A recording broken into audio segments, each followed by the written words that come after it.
नमस्कार साथियों। तो एक बार फिर से आप सभी का हमारे इस YouTube चैनल पर स्वागत है। दोस्तों, जैसा कि आप सभी को पता था, हमने इस चैनल पर साइकोलॉजी की एक टेस्ट ही चालू की थी, शिक्षा मनोविज्ञान की। उसी के अंदर अपन ने क्लास 1 देख लिए थी, जिसके 25% तो देख लिए थे। और शिक्षा विज्ञान के अर्थ, उद्देश्य, क्षेत्र के आज अपन क्लास नंबर 2 देखेंगे। और दोस्तों, ये सभी पर्सन पिछले 30 वर्षों में जितनी भी कंपटीशन एग्जाम हुई है, उन सभी के अंदर लगातार पूछे आ रहे थे। और इसी के साथ दोस्तों, अपन राजस्थान जीके की भी टेस्ट सीरीज चालू कर रखे हैं, जिसके भी कुछ महत्वपूर्ण टॉपिक है, टॉपिक वाइज करते हैं। और वे सभी टॉपिक दोस्तों, उन सभी टॉपिकों के अंदर जो क्वेश्चन है, वे पिछले 30 वर्षों में जितने भी कंपटीशन एग्जाम है, उन सभी के अंदर पूछे गए हुए हैं। तो आप उनको भी चेक कर सकते हैं। अब देखते हैं आज का 26वां प्रश्न। 25% अपन ने पहले देख लिए थे। तो एक शिक्षिका शिक्षार्थियों की सदैव इस रूप में सहायता करती है कि वे एक विशेष क्षेत्र से प्राप्त ज्ञान के दूसरे विशेष क्षेत्रों के ज्ञान के साथ जोड़ सके। इससे किसको बढ़ावा मिलता है, ये अपने को बताना है। तो दोस्तों, इसका राइट आंसर अपने ऑप्शन नंबर 2 रहेगा, ज्ञान के सह संबंध एवं अंतःकरण को। अगला प्रश्न है, निःशुल्क एवं अनिवार्य शिक्षा का अधिकार अधिनियम 2009 के अंतर्गत किसी भी अध्यापक को निम्न में से किस कार्य के लिए नहीं लगाया जा सकता है। दोस्तों, इसका राइट आंसर जो अपने ऑप्शन नंबर 4 है ना, पल्स पोलियो कार्यक्रम में, ये रहेगा। दोस्तों, हर एक पर्सन की मैं ज़्यादा एक्सप्लेन नहीं करूंगा, क्योंकि मेरे पास कमेंट आते हैं कि सर आप जल्दी जल्दी हमारे क्वेश्चन बता दिया करो, क्योंकि थ्योरी हम अच्छी तरह से क्लियर करके आते हैं।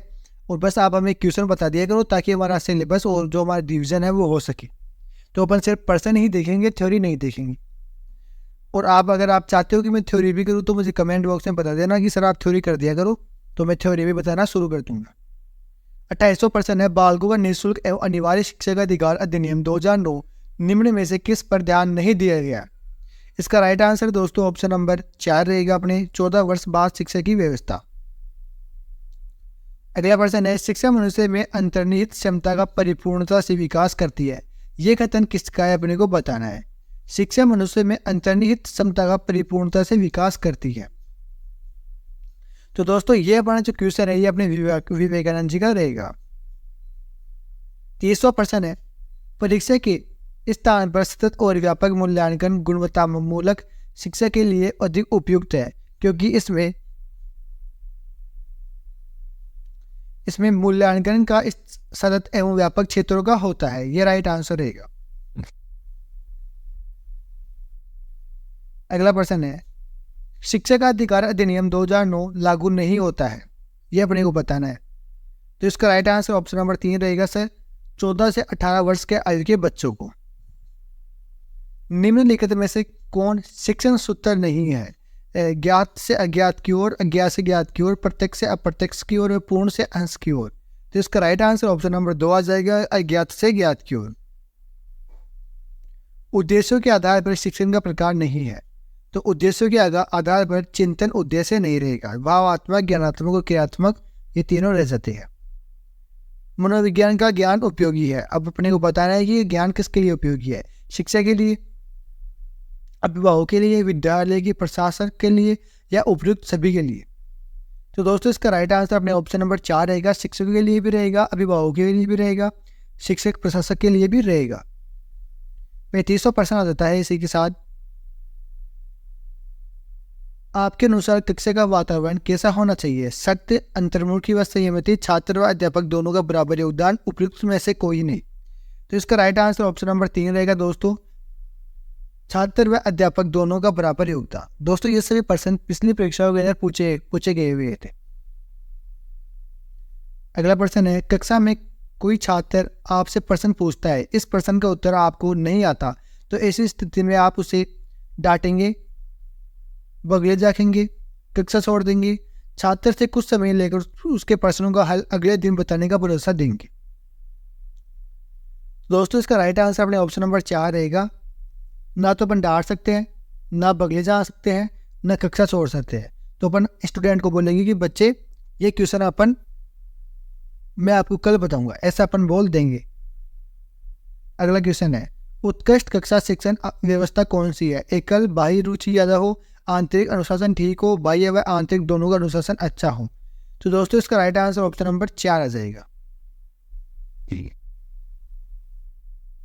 शिक्षण प्रणाली कैसी होनी चाहिए, बताइए दोस्तों। शिक्षण प्रणाली अपने कैसी होनी चाहिए, बाल केंद्रित होनी चाहिए, ना कि मूल्य केंद्रित और शिक्षित छात्र केंद्रित। शिक्षा का प्राथमिक दायित्व क्या है, अपने को बताना है कि शिक्षा का प्राथमिक दायित्व क्या रहेगा। दोस्तों ऑप्शन नंबर 3 उत्कर्ष शिक्षण रहेगा। अगला क्वेश्चन है, कक्षा में छात्र पढ़ाई में रुचि नहीं ले रहे हैं, ऐसी स्थिति में आप क्या करेंगे। तो दोस्तों ऐसी स्थिति में हम रुचिपूर्ण शिक्षण विधि का प्रयोग करेंगे। ऐसी कोई बातें बताएंगे या जो भी अपना सब्जेक्ट है उस सब्जेक्ट की कुछ ऐसी बातें बताएंगे जिससे छात्रों के अंदर एक अलग प्रकार की रुचि उत्पन्न हो सके। अगला प्रश्न है, कोहलबर्ग के नैतिक विकास के सिद्धांत के अनुसार निम्न अवस्थाओं में लोगों की आशा व इच्छाएं पूरी करने के संदर्भ में सही या गलत निर्णय है। तो दोस्तों इसका राइट आंसर अपने अवस्था 2, अवस्था 3 या अवस्था 4। राइट आंसर दोस्तों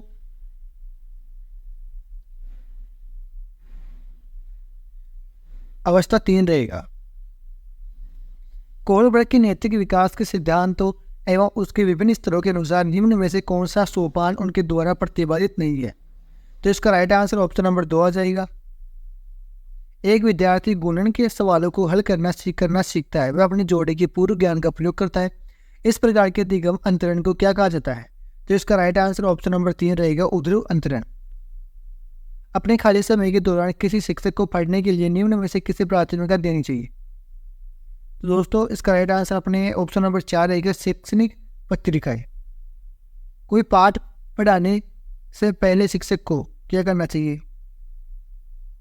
तो दोस्तों सबसे पहले पाठ के मुख्य उद्देश्य के बारे में बात करनी चाहिए और रुचि बढ़ानी चाहिए। किसी शिक्षक को छात्रों की योग्यता का आंकलन करना चाहिए। तो दोस्तों छात्रों के विभिन्न कार्य की रिकॉर्ड का विश्लेषण करके कोई शिक्षक छात्रों में किस प्रकार ईमानदारी और अन्य सद्गुण विकसित कर सकता है।